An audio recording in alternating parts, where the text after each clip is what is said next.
Welcome. Come in. I'm Tammy Grimes. Some years ago, it was popular to say that in every relationship, there is one who loves and one who is loved. You don't hear that dubious axiom so much of late.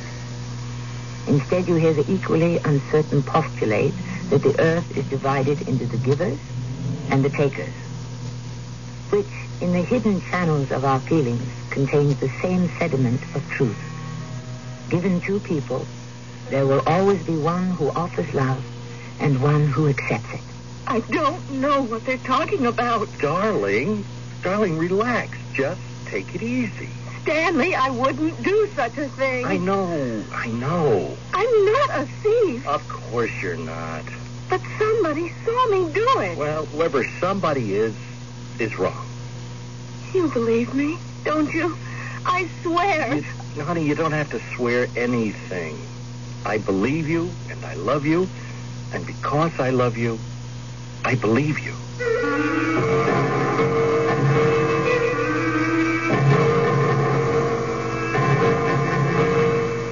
Our mystery drama, Mind Over Mind, was written especially for the Mystery Theater by Elspeth Eric and stars Jada Rowland. I'll be back shortly with Act One.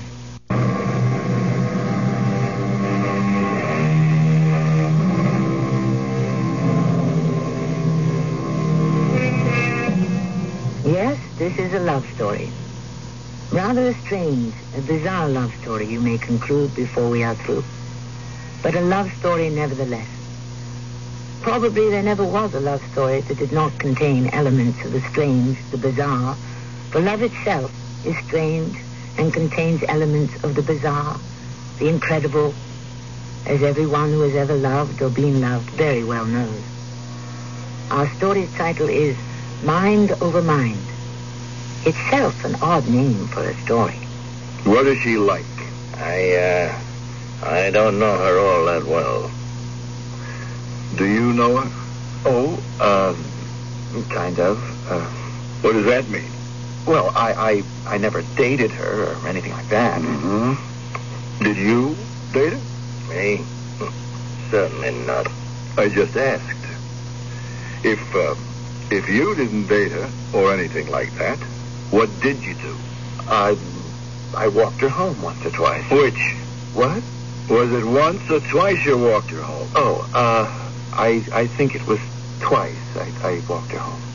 Where does she live? Ridgeland Avenue between Elmwood and Euclid. With her husband?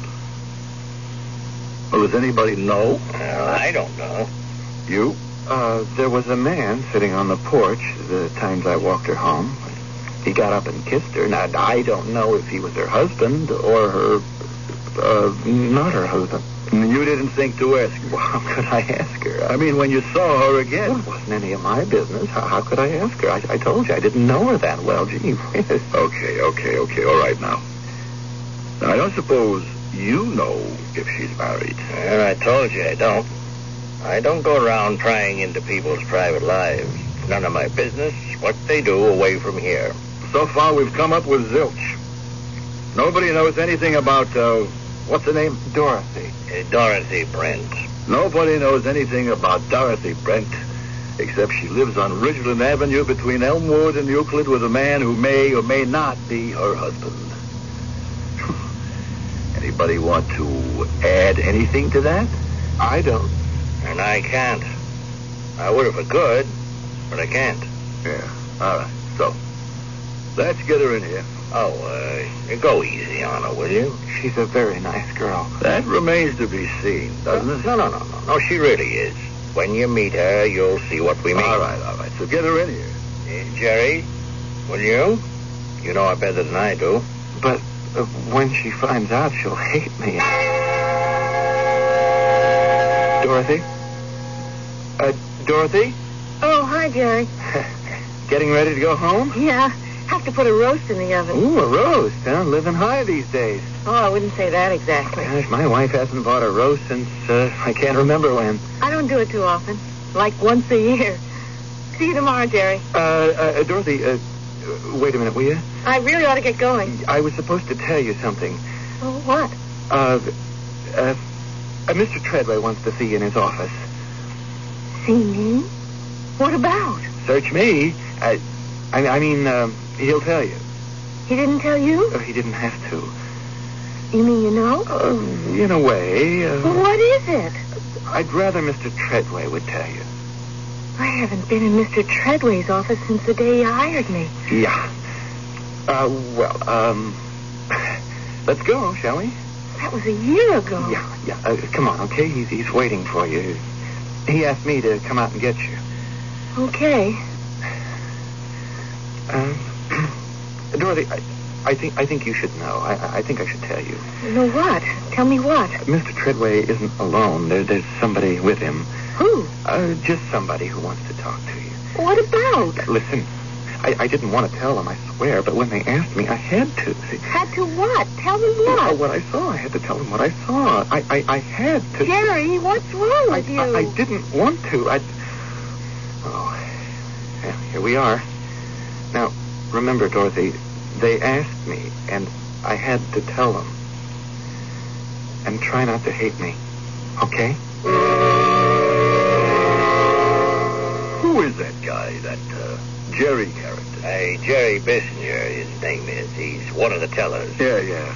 I gathered that. Jerry has the desk right next to Dorothy. I know that. I mean, what kind of a guy is he? Well, he's been with the bank for 5 years. I hired him myself. Is he reliable? Well, I say so, yes. But then I thought Dorothy wasn't given to flights of imagination. Seeing things. Oh, no, I don't think so. But, something like this happens and you wonder, what do you really know about anybody? I mean, really know. Yeah, makes you wonder, all right. Jerry? Yes, it's me, Mr. Treadway. It's us. Well, come in. Come on in, both of you. Come in. Go ahead, sit down. Well, hello, Miss Brent. Will you take this chair? Thank you, Mr. Treadway. Oh, please, permit me to introduce... this is Detective Sergeant Hobbs, Dorothy. Hello, Miss Brent. Detective? Yes, sit down. Here, Dorothy. I got a few questions to ask you, if you don't mind. No, I don't mind. You work here? Yes, of course I do. I'm a teller. Now, you work next to Mr. Bissinger here, don't you? Usually I do. Now, you were working next to Mr. Bissinger yesterday, weren't you? In the morning I was. Then after lunch... In the morning is what I'm talking about. 10 a.m. In the morning. Now, you were working next to Mr. Bissinger, right? That's right. And at 10 a.m., a man came into the bank and walked up to your window. A man wearing a blue baseball cap. You remember that? Well, no, I don't actually. He shoved a note at you. And you gave him $500. Shoved a note? Well, maybe it looked to you like a withdrawal slip. That's what it looked like to me. Jerry. Is that what it looked like to you, Miss Brent? Or was it a note ordering you to turn over $500? I don't know what you're talking about. It's not that we blame you for giving the man the money. It's just too bad you didn't tell us. But, well, if you can tell us now what the note says. If you will produce the note. There isn't any note. There wasn't any man. Nothing happened like what you're saying. Miss Brent, Mr. Bissinger saw the whole thing. Well, at first he couldn't believe what he was seeing, but when the computer showed $500 missing... He remembered what he had seen. He didn't see anything. Tell them, Jerry, you didn't see anything like that. Tell them. But I did, Dorothy. I couldn't believe my eyes, but then later I realized that what I couldn't believe I saw, I really did see. Don't you think I'd have told somebody? Do you think I'd have let somebody walk out with $500 without telling anybody? Walk out with the bank's money just like that? Well, we thought maybe you were too frightened to say anything. Maybe the man threatened you. Maybe he had a gun. There wasn't any man. Miss Brent, if we could just see the note. There wasn't any man, and there wasn't any note. And none of this happened. Oh, Stanley, it was awful. Just awful. Mr. Treadway and Jerry and this detective, they wouldn't believe me. They believed Jerry. Jerry, of all people, he doesn't even know me. It's all right now, honey. It's all right. No, it isn't all right. It's terrible. Now, it'll all get straightened out, sweetheart. But nothing like that ever happened. There wasn't any such man, and there wasn't any note. I never gave anybody any money. You believe me, don't you? Whatever you say, honey, I believe you. Oh, you're so wonderful, Stanley. No, I'm not. I just love you, that's all. Oh, that's everything. What's going to happen with this thing, huh? I don't know. They didn't say anything about it. They keep thinking the note will show up. They do? Of course it won't, because there isn't any note. Well, after a while, they'll give up. They will, won't they? Well, of course they will, honey. So don't worry about it. I'll try not to. There. You feel sleepy? Oh, no, not a bit. Come on. Put your head down on the couch. I feel like I'll never be able to sleep again. You will. Believe me, you will now. That's it. Come on. Put your head down. Oh, it won't do any good. Oh, no, yes, it will. Believe me, it will. Okay. I believe you. That's it. Now, want me to give you a little massage, Would you? Sure, I would. Sure. Now, how's that? Wonderful. Why would Jerry say something like that? Forget Jerry. We were never what you'd call friends. Huh? Don't think about him. I never knew he hated me. Forget him. And Mr. Treadway? I always thought he liked me all right. Oh, the heck with Mr. Treadway.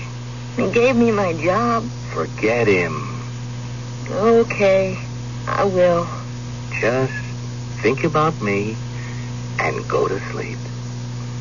That's it. That's it. You're getting sleepy, aren't you? Sure you are. Sure you are.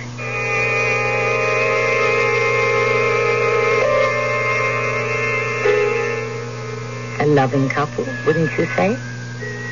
A tender scene, a delicate exchange of devotion and dependency. But we have only completed the first act of our story. There are 2 more acts to follow, in which we will explore in more detail the complexities of this relationship. As of now, it would appear to be one of gentle love. Who knows? We'll come back shortly with Act 2.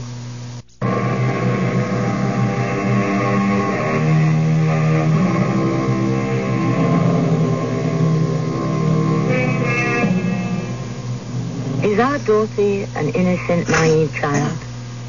Is Stanley an adoring, gullible lover? Is Jerry a malevolent influence in both their lives? And is the apparently mild but forceful Mr. Treadway only an observer to the interplay of forces which he can neither control, influence, or even comprehend? And our detective sergeant, Mr. Hobbs, what of him? Perhaps we will progress a bit further in our investigation of all these people as we listen to Act 2. Listen, Jerry, maybe it really was a withdrawal slip. Oh, it was, Mr. Treadway. I'd recognize one of those any place. I see enough of them. It really was one. Well, they couldn't have been a regular customer at the bank. I never saw him before. Well, that doesn't prove anything. I've been here 5 years, Mr. Treadway. That ought to mean something. I mean, probably the only reason I looked up is because I'd never seen him before. And it doesn't follow that there was anything written on the withdrawal slip. It could have been, well, a regular transaction. Well, of course, that's what I thought it was. Only she gave him the money right away. I mean, she didn't consult the records or anything. She just handed it over. $500. Yeah. Then, when the computer showed $500 missing at the end of the day, that's when I connected the whole thing with Dorothy and the man in the baseball cap. Well, you certainly made out a case for it, Jerry. I don't see why she keeps on saying it never happened. She's coming in today, any minute now. Maybe I better get out. No. I want you here. Detective Hobbs will be here, too, and also he's bringing somebody. Who? Oh, he didn't want to tell me, so I just didn't urge it. Excuse me just a minute, will you? Mr. Treadway here. Oh, yes. Well, ask him to come in. The both of them. Oh, and when Miss Brent arrives, send her right in. Thank you. Mr. Treadway? Yes, Detective Hobbs. Come in, sir. Come in. Mr. Bissinger, at the right name? Yes, hello. How are you? I'm just fine, thank you. I would like you to meet Mr. Treadway? Your secretary said to come right in. Oh, yes, Miss Brand. Please do. Come in. And please close the door, will you, please? Now, come over here and sit down, will you? I hope I'm not late or anything. Oh, I was just about to introduce Miss Treadway, Miss Dorothy Brent, Mr. Bissinger. This is Dr. Haywood. How are you? Yes, good to know you. Doctor? I hope you don't object, Miss Brent. Dr. Haywood is attached to the police department. I don't understand what he's doing here. I thought perhaps I could be of help. Help who? Well, Help me? possibly. I don't need any help. Well, neither do I. Now, Jerry. I know what I saw, Dorothy. No, you don't, Jerry. Because nothing like what you say happened really happened. I don't know why you're doing this to me. I've never done you any harm. I don't know why you should try to hurt me. I suppose you have your reasons. Maybe I hurt you sometime without even knowing it. If I did, I wish you would tell me, and maybe we could straighten it out. But we're never going to get anywhere if you keep on telling these lies. They are not lies. I saw what I saw, and that's what I told Mr. Treadway and the detective here. Now, I haven't got anything against you, but I know what I saw. All right, now, hold on there. I know what I saw. You didn't see anything. All right, now, let's everybody take it easy. You tell her to take it easy, Doctor. Both of you take it easy, okay? Now, Mr. Bissinger, would you be good enough to tell me what you've already told Detective Hobbs and Mr. Treadway? Would you do that for me? Just tell me briefly what you saw. He didn't see anything, Doctor. Bear with me, Miss Brent. Will you do that? Just be patient, and maybe we can get to the bottom of this very perplexing situation, which I'm sure causes you a lot of pain. Yes, it does. So, let's allow Mr. Bissinger to proceed. All right? All right. But he didn't see anything because there was nothing to see. Go ahead, Mr. Bissinger. Well, it was yesterday morning about 10 o'clock, Doctor. A little before, a little after, but about 10 a.m. This man walked up to Dorothy's station. He had on a blue baseball cap. Now, you don't see too many of those. But these days, people wear anything they feel like wearing. So, he shoved this piece of paper under the plastic window, and Dorothy opened the cash drawer and took out 5 $100 bills and handed them to him. He took them and walked out. That's all? That's all. And I didn't think anything about it. I thought a little bit about it because we usually don't hand out that much money without checking to see if the depositor has that much in his account. But I figured she probably knew him, so I forgot about it. Until the computer showed 500 missing, and then I remembered. Did you know the man, Mr. Bissinger? Never saw him before in my life, Doctor. About this piece of paper. That was a withdrawal slip. It was pink. And that's the color of our withdrawal slips. Deposits are green. Isn't it possible the man in the baseball cap was a regular depositor and simply walked in to take out $500? Let me answer that, Doctor. Yes, Mr. Treadway? No withdrawal slip in that amount has turned up. Well, does anyone have a theory as to why Miss Brent handed over the $500? If she did. She did. She did. And I've got a theory if nobody else has. I think the man was a bank thief. I think he wrote on the withdrawal slip that she should turn the money over to him or he'd kill her. Shoot her, maybe. Did he have a gun? I couldn't see from where I was standing. Did Miss Brent seem frightened? Oh, I don't know. See, I didn't bother to look because at that point it never entered my head that anything peculiar was going on. That came later when the computer showed it. I think I've got the picture. Now, Miss Brent, I'm sure you want to say something. No. No? I've already said it. Nothing like that ever happened. Do you remember handing out 5 $100 bills to a man in a blue baseball cap? There wasn't any such man. But Mr. Bissinger says he saw him. He couldn't have. And he says he saw you give the man 5 $100 bills. He couldn't have because I didn't. I don't know why he wants to make trouble for me. I don't know why he hates me. I don't know what I've ever done to him that he should want to make... Dorothy, you've got me all wrong. That's all right, Jerry. I know you think you're telling the truth. I know that. Because basically you're honest. Anyway, I've always thought so. But this time you're wrong. Because nothing like what you've just said ever happened. Now, I'd like to go home, please. Doctor. Let her go home, Mr. Treadway. Thank you very much. I need to be with somebody who believes me. Now, we'll be in touch, Dorothy. You know where to reach me. I expect I'll be home most of the time from now on. I feel sorry for that girl. I don't know why, but I do. Gee whiz. So do I. It's none of my business, but would a lie detector do any good? Lie detector? Nah, I don't know about that. Why should I take a lie detector test? I'm telling the truth. I got no reason not to tell the truth. Well, I only I'll meant... tell you what. I'm sorry I got mixed up in this thing in the first place.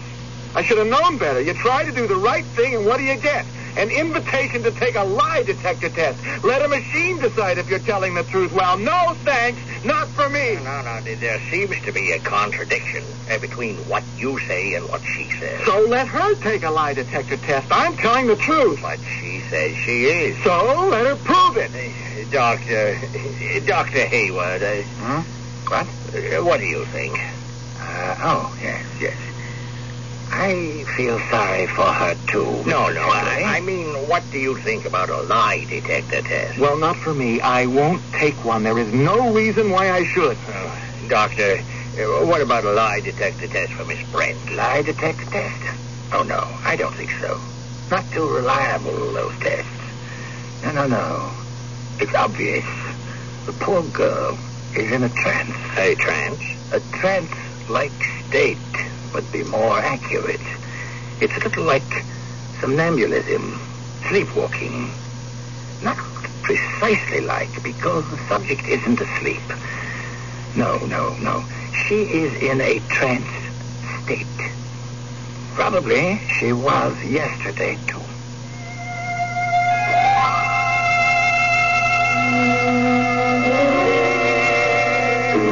I ought to start dinner, Stanley. No, there's no rush. You tired? Mostly I'm cold. Here, want your sweater? Yeah, hand it to me, will you? Right, here you are. Here, let me help you on with it, honey. Now, were they mean to you over at the bank, huh? Not mean exactly. The doctor was quite nice. I liked him, but he doesn't believe me either. Oh, thanks, honey. Oh, that feels good. Want me to button it up for you, huh? I can do it. Stanley, they just don't believe me. None of them. Well, they just don't know what a wonderful girl you are the way I do. Anyway, you believe me? You bet I do. Want me to answer that? No, I will. Hello? Miss Brent? Dorothy? Yes? This is Mr. Treadway, Dorothy. At the bank? Yes, Mr. Treadway. And I hope we weren't too hard on you this morning. That's all right. Now, you have to understand we're all very confused about this whole thing. I do understand. Well, we even talked about the possibility of a lie detector test. Okay. Did you say, I said okay. you wouldn't mind? Why should I mind? Well, Mr. Bissinger minded. He kicked up quite a fuss about it. That's because he's not telling the truth. Well, actually, the doctor says lie detector tests are not too reliable. He wants to see you again. Who does? The doctor does. I don't think I want to see him. You don't? I told him everything. I don't see why he'd want to see me again. Well, he has an idea. I wish you would see him again, Dorothy. As a favor to me. I'm sorry, Mr. Treadway, but I don't think I can do that. I'd like to do it as a favor to you. But frankly, I'm sick of this whole thing, and I don't want to go on with it. Good night. That's that. The doctor wants to see me again, but I don't want to. You heard what I said, Stanley? Yes, I think you're absolutely right. You feel okay, honey? I feel cold, kind of. You want me to turn the heat up? That's not a bad idea. Well, no sooner said than done. Stanley! Huh? What is it? Look! Look what I found in the pocket of my sweater. What? What is it? It's a withdrawal slip. You mean it? This is the sweater I had on yesterday. Dorothy, do you think that... Stanley, call Mr. Treadway and tell him I'll see the doctor. Go on, call him. And tell him I've got the note. Tell him Jerry Bissinger must have been right. Well, what does the note say? Nothing. Not a thing. It doesn't say anything.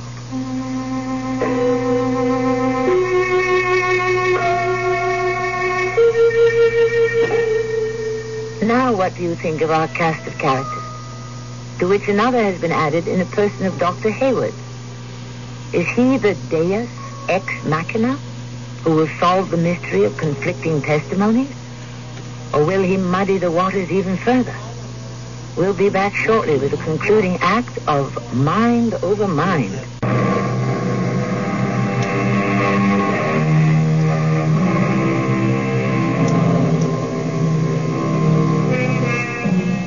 Dorothy has denied the truth of Jerry's contention that she had turned over $500 to a man who handed her a note at her teller's window.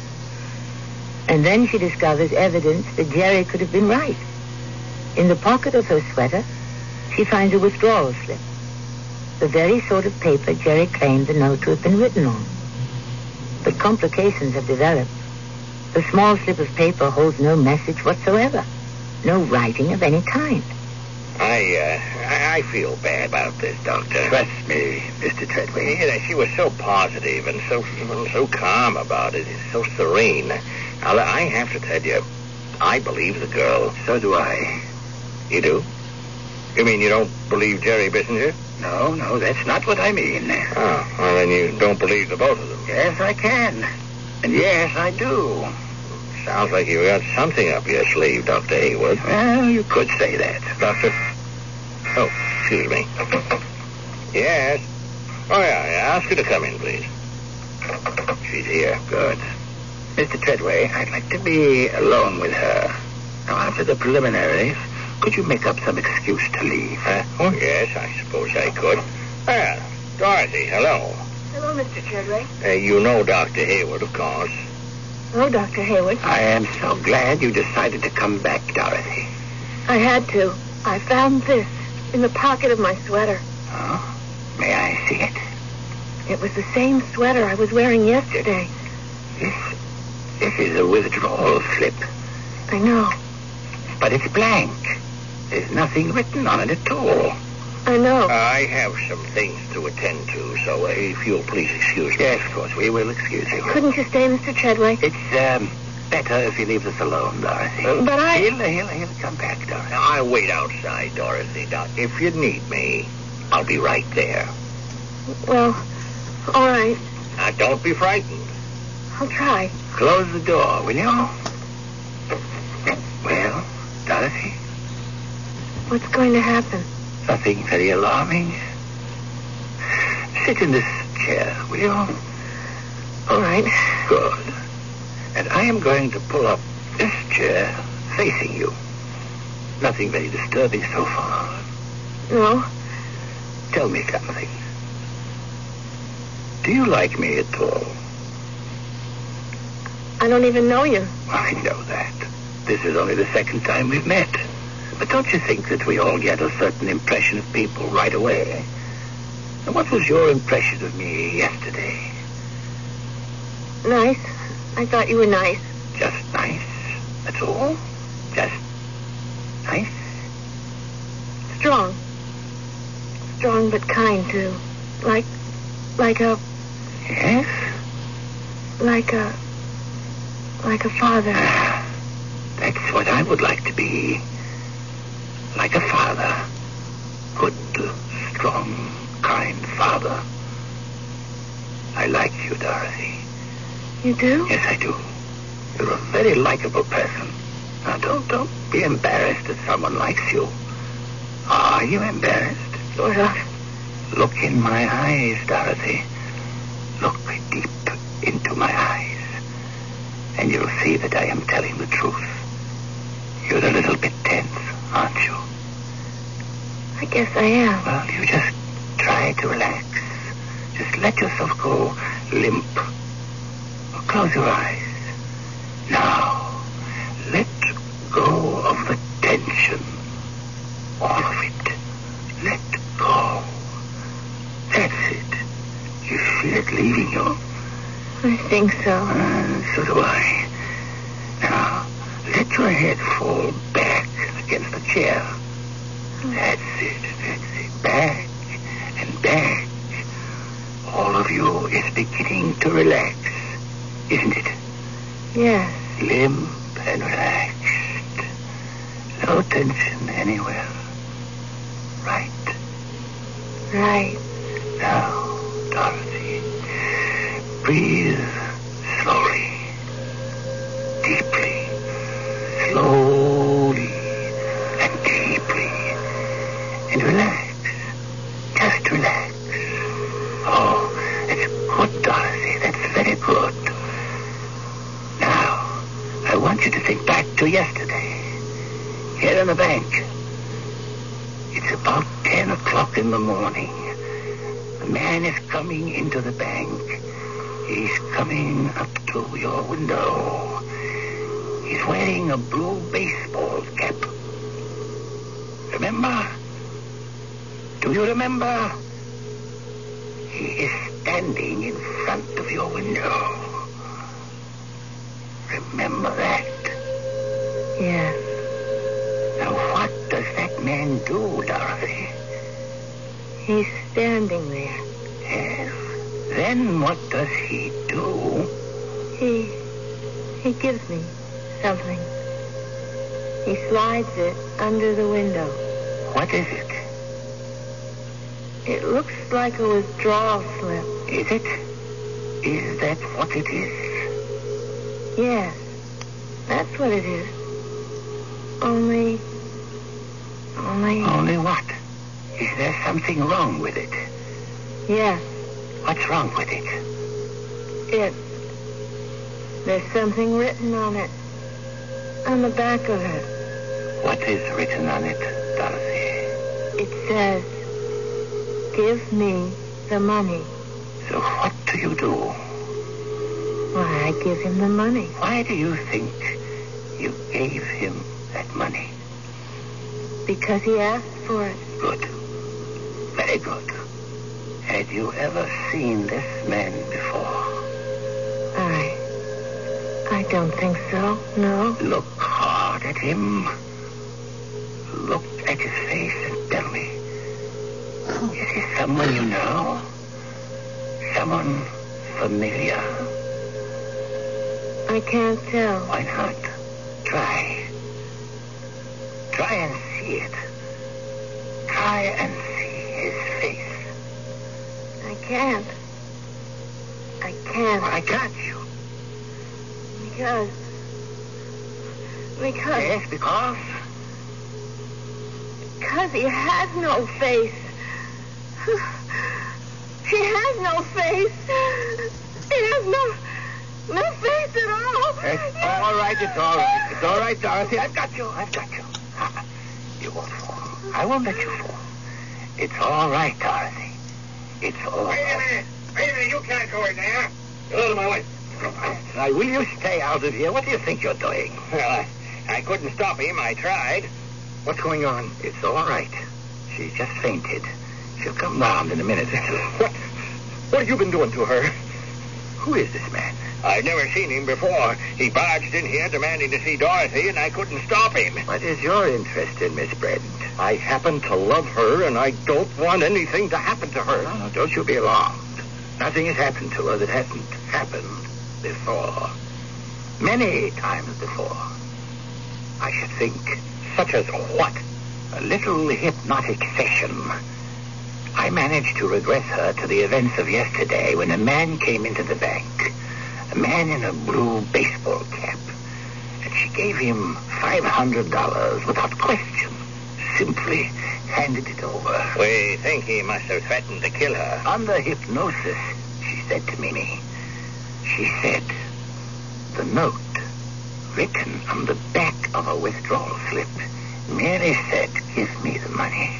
Yet this slip that she found in her sweater pocket says absolutely nothing at all. I wonder why. You must have some idea, Doctor. Yes, indeed I do. I think that when she was hypnotized, it was planted in her mind that at 10 o'clock, a man wearing a blue baseball cap would walk up to her window, hand her a withdrawal slip, and she would give him 5 $100 bills. There was no need to write anything on the slip. It was already written on her brain, if you see what I mean. Yes, I'm beginning to. Now, under this most recent hypnosis, she remembered the man, his blue baseball cap, remembered giving him the money, remembered everything except his face. She couldn't remember his face? She said, he has no face. She repeated it several times. He has no face. Now, why, when she remembered everything else so well, why would she run up against a block when it came to the man's face? I'll tell you why. Because the face was the face of someone she cared for, even loved. Am I right? Am I close to the truth? Well? Doctor? Look, she's opening her eyes. What happened? You fainted, that's all. Do you remember what happened before you fainted? I was remembering. Yes, you were remembering what happened when the man in the blue baseball cap came up to your window and handed you a note written on a deposit slip. Yes, that happened. And you gave him $500. Yes, I did. Now, when I asked you what the man looked like, you said, do you remember what you said? I said, he has no face. And then you fainted. Now, Dorothy, I want you to take a look at this man. Step over here, you. Let's get a good look at you. That's it. Now, Dorothy, who is this man? Why, it's Stanley. Yes. Can you picture him with a blue baseball cap on his head? Stanley. You came into the bank. You came up to the window. You handed me the note. I gave you the money. But why?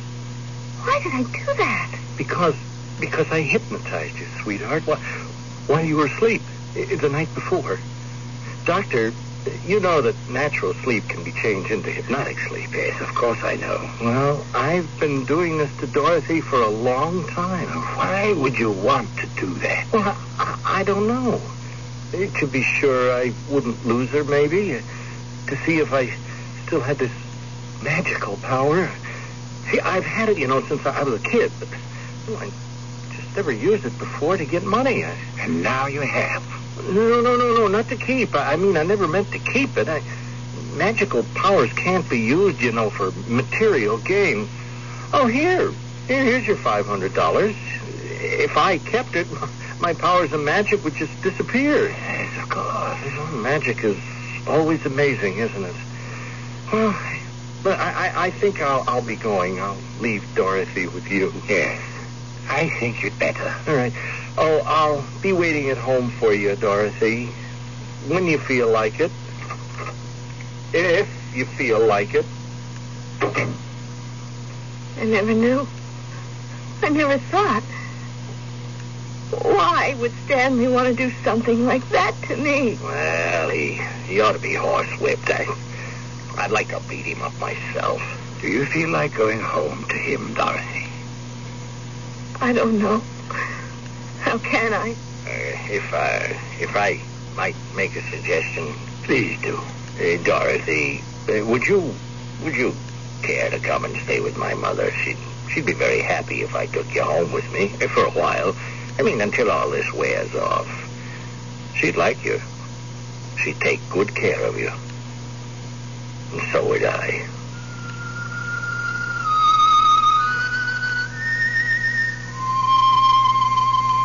So you see, it was a love story after all, wasn't it? Two love stories. Stanley's love, which demanded that he control his sweetheart at all times.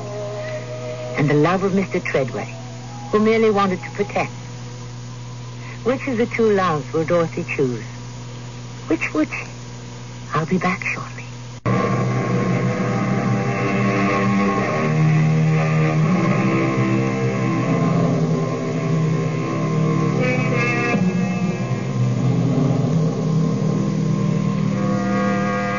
Each of us has at one time, I'm sure, been in love. Think. Did it not partake of the nature of hypnosis? Did not your lover appear clad in shining raiment, without flaw, without weakness, without sin? Why, of course. Then did the day arrive when you awoke from your hypnotic trance and you saw your lover to be nothing more than a fragile, flawed human being. And you were shocked and stunned and wondered why you had ever fallen in love in the first place. Of course. But we won't dwell on this unhappy discovery. Only trust that you weathered it well and emerged intact.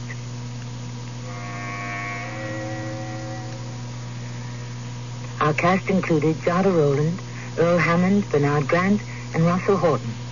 The entire production was under the direction of Himan Brown. This is Tammy Grimes inviting you to return to our Mystery Theater for another adventure in the macabre.